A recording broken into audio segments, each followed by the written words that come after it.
Yohohoi minasan, Teima, Dokuro Sanjo. Ah, untuk bahas-bahas episode 6 dari Ultraman 3 banget atau Ultraman Trigger ini, kita bakal bahas per segmen aja supaya lebih rapi daripada kita sekedar baca alur tapi kemana-mana teman-teman ya. Jadi ya ini percobaan pertama teman-teman. Kalau misalkan lebih bagus ya udah kita terusin. Kalau enggak ya udah kita coba yang lain lagi yang lebih rapi juga ya. Oke, langsung aja kita akan bahas episode ke-6 dari Ultraman Trigger, teman-teman. Oke, kita mulai dari yang pertama. Ini ada masa lalu si Ignis Sakabasco, teman-teman. Yang ini dia tuh jadi highlight penting di episode kali ini, teman-teman. Kita kan dari kemarin tahu kalau dia tuh adalah alien Lisuria yang terakhir selamat, teman-teman, gara-gara semuanya satu planet itu dibantai sama Hoodram dan bahkan planetnya sendiri juga dihancurin. Sehingga si Basco ini pun terlihat sekali kalau dia tuh ketakutan tapi dia juga ingin balas dendam ya. Wajar sih, dia tuh satu-satunya yang tersisa dan ini sayangnya aja dia tuh nggak berdaya dan dia tuh selama ini juga mencari kekuatan kan. Dia mencari kekuatan tuh hanya untuk membunuh si Hoodram. Ini adalah alasan kenapa dia menjadi seorang treasure hunter. Dia tuh mencari barang-barang itu pokoknya supaya dia bisa menjadi lebih kuat dengan barang-barang itu, teman-teman. Ini barang-barangnya ada yang banyak banget yang berguna, kayak bulunya gue Beser kan, teman-teman. Sapu dari bulunya gue Beser tuh bisa buat terbang kemana-mana. Jadi dia bisa masuk ke Nurse DC kan kemarin. Terus ini juga kalian bisa lihat di episode 3 kemarin, dia tuh selalu mencari benda berharga. Tapi selain itu dia juga melihat si Yuna dan dia tertarik sama Yuna karena ini Tunggu, bentar, break dulu. Dia juga melihat si Yuna dan bahkan dia juga terlihat sangat tahu latar belakangnya. Jadi tuh dia tuh nggak sekedar tertarik, teman-teman, tapi dia juga tahu banyak tentang si Yuna dan pokoknya pengen lah dapetin si Yuna gitu kan, karena ini sebagai pewaris dari Shizuma Foundation, karena dia kan anaknya Pak Mitsukuni nih, teman-teman ya. Dan tentunya kalian paham dong seberapa besar andilnya Shizuma Foundation ini ke serial ini, dari pengembangan teknologi di Mars, terus pengembangan organisasi TPU yang nantinya mendirikan Godslack, terus persenjataan itu semuanya didanain sama Shizuma Foundation ya. Seperti itulah kira-kira andilnya ini si Shizuma Foundation ini di serial Trigger. Jadi ya suatu saat kalau si Yuna ini udah mewarisinya, pasti bisa jadi aset berharga dong buat melawan si Hoodram ini, teman-teman. Atau gimana pun caranya lah si Basco ini manfaatin itu. Ini aja si Basco tuh udah 2 kali loh, teman-teman, nyusup ke Godslack. Kayaknya tuh enteng banget, dia kayak terbang doang ke ini kan, ke Nurse DC. Padahal Nurse DC sendiri juga terbang ngelilingin bumi ya kan. Kurang lebih seperti itu lah. Dan kemudian si Basco ini juga sampai nawarin diri buat bekerja sama dengan Godslack buat ngelawan si Satan Delos ini ya, teman-teman. Karena yang tahu kelemahannya si Satan Delos ini tuh cuman dia, teman-teman, gitu. Pokoknya tuh si Basco ini adalah tipe orang yang bakal melakukan apapun demi mencapai tujuan. Tapi ya dia juga nggak jajat amat sih, teman-teman. Dia mah ini masih bersimpati juga sama penduduk planet yang lain. Katanya dia juga bukannya mau nolong juga sih. Kalau mau dibilang mau nolong ya nggak tepat lah. Dia cuman kayak nggak suka aja ada orang yang mau mengacau di planet orang gitu. Karena mungkin dia juga paham kalau rasanya, teman-teman. Orang planetnya dihancurin, warganya dibantai semua, ya dia juga gak mau lah pasti ngeliat planet lain bernasib sama, cukup dia aja gitu. Terus dia juga sepertinya butuh bantuan dari Godslack suatu saat. Jadi yang pertama dia lakukan tuh pasti ini, teman-teman, ya. Bantu duluan buat naruh kepercayaan, istilahnya testimoni lah. Terus bangun relasi gitu kan. Untuk saat ini mungkin posisinya sebagai karakter netral ya, teman-teman, bisa dibilang dia tuh punya tujuan sendiri dan dia ini kebetulan lihat nih ada Godslack. Wah, ada Godslack nih, kayaknya pas nih buat bangun aliansi gitu, teman-teman. Kurang lebih seperti itu aja buat si Basco ini. Dan kemudian segmen kedua ini adalah Satan Delos, yaitu dia aslinya itu sebuah robot penjaga planet yang bernama Gigandelos, dan ini dia pernah muncul di Ultraman Taiga, cuma saya lupa episode berapa gitu. Saya cuma dengar aja sih dari beberapa video review yang udah saya lihat juga, teman-teman. Tapi sama Hoodram ini dia juga dimodifikasi secara total. Nggak total juga sih. Wujudnya nggak berubah-berubah banget ya. Cuman ini outputnya dia tuh jadi lebih besar. Bahkan si Trigger ini sampai kalah 3 kali loh teman-teman. Karena dia tuh punya barrier yang kuat dan senjata berdaya hancur yang besar. Ini bahkan Zeperion Cousin aja nggak bisa hancurin barriernya secara total. Ini dia cuman sekedar bikin lobang di tengah gitu. Nah, ini gila sih teman-teman. Tapi ya, dia setiap 1 hari cuman bakal bergerak selama 1 jam dan sisa 23 jamnya kemana? Dia pakai buat recharge. Tapi sembari recharge ini dia nggak diserang. Kenapa? Kok nggak diserang? Padahal tuh lowong banget loh, tinggal dijebret mati gitu kan. Ya karena dia pas lagi hibernasi itu dia juga sambil ini nyalain bariernya, jadi dia tuh nggak bisa diserang teman-teman. Kan kelihatan di episodenya, jelas banget lagi. Terus apa lagi ya? Ini juga sebenarnya sih saya hampir lupa bahas ini ya, hampir lupa masukin ke skrip, di mana miniatur pulaunya itu, di mana dia turun itu sebenarnya pernah dipakai di Ultraman Z dulu teman-teman. Miniaturnya sama persis di episode Ultraman Z yang ke-20 berapa itu ya? 21 ya, yang pas pulau uji coba D4 itu loh. Ya, pokoknya yang di situ. Lupa juga saya episode 21 kayaknya, teman-teman. Oke, balik lagi, teman-teman. Ini kan apa? Dia punya semua itu, tapi dibalik semua kekuatan yang dimilikinya adalah suatu kelemahan, yaitu armornya yang sangat lemah dan gampang dihancurin, teman-teman. Istilahnya seperti itu. Dan juga kelemahannya ada di dadanya, itu apa, kelemahan apa? Ini semacam reaktor buat bariernya, teman-teman. Jadi kalau dihancurin, dia nggak bakal bisa bikin barrier lagi dan mudah buat diserang. Udah, itu aja. Dia cuma ningkatin speknya di ini, tembakan sama barrier doang. Sisanya meh banget gitu. Kayaknya lemah banget. Selain di penyerangan sama pertahanan barriernya itu. Ya, ini kalau dihancurin ya nggak bakal bisa bikin barrier lagi dong reaktornya. Dan udah pasti pertahanannya lengser. Udah. Cara hancurinnya ini bahkan sampai disimulasiin kan buat persiapan rencananya, buat biar mateng gitu kan. Jadi biar perfect nih rencananya buat menyelamatkan bumi. Terus ya, ini Nurse Cannon juga diatur sampai output 200% apa 150 ya. Saya lupa teman-teman, tapi kalian bisa tulis di kolom komentar ya teman-teman. Ini output segini tuh bisa bikin lubang yang cukup besar, tapi ini tetap gak bisa dimasukin sama Guts Falcon. Jadi di sini si Basco menawarkan diri buat naik si Guts Falcon ini, dan ketika udah sampai di depannya banget, dia bakal masuk dan meletakkan detonator di dadanya itu supaya bisa meledakkan reaktor barriernya seperti itu. Wah, habis itu udah tinggal ditembak sekali lagi pakai Nurse Cannon, dan output 80% udah cukup buat menghancurkan si Satan Delos ini, dan udah wassalam. Ya walaupun awalnya sempat diganggu sama si Hoodram juga sih. Ya, dan ketahuan juga deh ini sebenarnya ulahnya dia juga, si Satan Delos ini ngamuk di bumi. Dan yang ketiga, ini saya rangkap jadi satu teman-teman, soal Trigger, Hoodram sama Yuzare. Ini sebenarnya aneh sih teman-teman. Pas Satan Delos ngacau 3 hari ya, kan dia ngacau 3 hari berturut-turut, dan itu sama sekali nggak ada yang curiga si Kengo luka parah sampai diperban tiap hari, seolah-olah itu biasa. Padahal ini 3 hari berturut-turut loh. 3 hari berturut-turut si Kengo kemana aja kok lukanya sampai separah itu. Wah, padahal dia tuh paling, ibaratnya gini kan, kalian tahu si Kengo itu ngapain kan di bawah, pastinya kalian auto berpikir kalau itu cuma nembak-nembak di bawah, atau enggak lagi ngamanin warga gitu kan.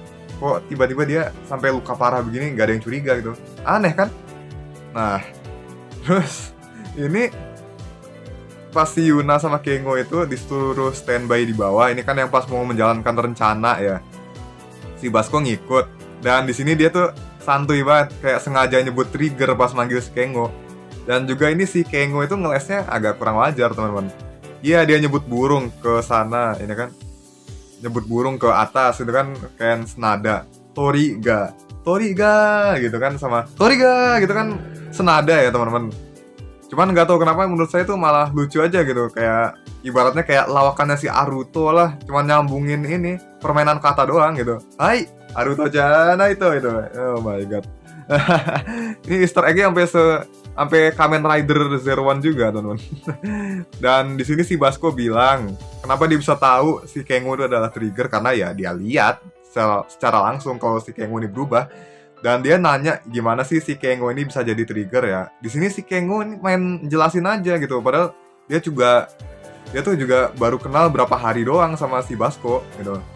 Kenal berapa hari, cuma dijelasin seadanya gitu, apa yang dia alamin, dan dia bahkan juga gak ngerti kenapa bisa seperti itu. Tapi intinya sih gitu kata dia gitu. Nah habis itu kan si Satan Delos bangkit dan rencana akhirnya dimulai, teman-teman. Ketika rencana berhasil, si Hudram pun datang yang pasti, nongol, dan si Kengo ini langsung berubah jadi trigger kan buat lawan dia. Tapi di sini kelihatan banget lah, pokoknya dia tuh si Kengo ini gimana ya? Dia udah agak kewalahan lawan si Hudram karena kelincahannya. Terus keanehan yang saya maksud di sini adalah ketika dia melihat si Yuna. Si Hudram ini ngeliat si Yuna kan, teman-teman. Dia ini lowong banget nih, buat diserang bisa nih. Dan di momen inilah si Yuzare ini bangkit, dan ya si Hudram ini tahu aja gitu. Ini kayaknya si proses kebangkitannya si Yuzare ini udah mulai meningkat nih, udah mulai tambah cepet nih. Kayaknya tinggal sedikit dorongan aja, ini Yuzare udah bisa bangkit lagi dan menggantikan posisinya si Yuna gitu. Ya semakin cepat karena tiap kali si Yuna ini berada dalam bahaya, maka Yuzare akan keluar secara otomatis. Dan di sini pun dia buat barrier, buat berlindung dan hilang dalam ledakan gitu kan. Nah, di sini anehnya di sini. Tapi nanti kita bakal bahas di konklusi akhir, teman-teman. Dan udah, itu aja kan. Akhirnya si Kengo pun teriak Yuna gitu kan, udah kayak si Kaito teriak Luna gitu kan. Enggak gitu. Kaito lagi. Toma, Luna gitu. Akhirnya dengan cepat si Kengo pun berubah menjadi Sky Type. Wah, form favoritku keluar lagi, teman-teman. Wah, ganteng nih, teman-teman. Akhir ini keluar terus loh. Terus dia nebas-nebas si Hudram pakai multi sword dengan teknik berpedang yang sangat luar biasa dengan kecepatan tinggi juga. Dan di sini kelihatan si Hudram nih kayak kewalahan gitu kan. Dia mau dicucuk-cucuk gitu, bisa ngindar sih, cuman kayak kewalahan gitu. Dan akhirnya kena tebas juga gitu kan. Nah, di sini kayaknya kita bisa tahu kalau si trigger ini kekuatannya bakal bener-bener keluar kalau dia tuh sampai ngamuk atau bahkan emosinya ini, atau serius atau emosinya muncak gitu, ya kan? Bahkan di episode 2 ini juga dia kayak gak ngasih ampun ke Kaiju gitu kan. Baru banting Kaiju, terus Kaijunya tiduran apa gimana lah, terus langsung di Kousen, jebret, mati lah, ya kan? Dan juga ya gila lah si trigger ini, kekuatannya seperti itu, teman-teman. Dan di sini tuh si trigger keren banget. Abis dia nebas dan sempet-sempetnya ngubah ke Sky Arrow, langsung gercep nembak kakinya si Satan Delos supaya nggak bisa gerak, dan akhirnya ditembak pakai Nurse Cannon, wassalam. Dan terakhir dia langsung mengakhiri si Hudram yang mau nyerang dia dari belakang, tapi dia langsung noleh sambil nembakin Runbout Kodannya dia tepat ke arah perutnya si Hudram, dan Hudram meledak. Di sini sih kalau di Final Odyssey-nya Ultraman 3 nih udah one shot sih. Cuman di trigger kayaknya si Dark Giant-nya ini lebih kuat deh, teman-teman. Soalnya nggak sekali serang meledak gitu aja. Lagian ini kan series ya, dan highlight utamanya buat musuh udah pasti 3 Dark Giant ini. Jadi ya nggak seru lah kalau langsung dimatiin sekali jurus gitu aja mati, nggak seru, nggak bakal seru. Dan inilah menariknya trigger di sini. Padahal ini Runbout Kodan ini adalah jurus terlemahnya Ultraman Trigger ya, teman-teman, dan juga milik Ultraman 3. Di Ultraman 3 juga jurus paling lemah. Jadi ya emang bener sih. Form cepat tapi kekuatannya lemah dan pertahanannya juga kurang. Beda jauh sama Power Type yang kekuatan sama pertahanannya oke lah, tapi kecepatannya meh banget gitu. Ya udahlah, terakhir ya teman-teman, langsung aja kita masuk ke ending dan konklusi. Di sini para anggota Godslack pun berterima kasih ke Ignis karena udah bantuin mereka, dan bahkan dia si kaptennya ini Tatsumi Seiya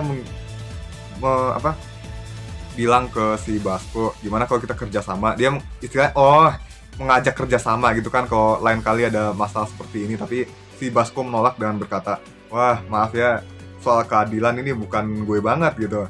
Ya emang di sini perannya dia tuh seperti karakter netral, dia cuman pengen, yang penting tujuannya dia kelar, udah gitu aja kan.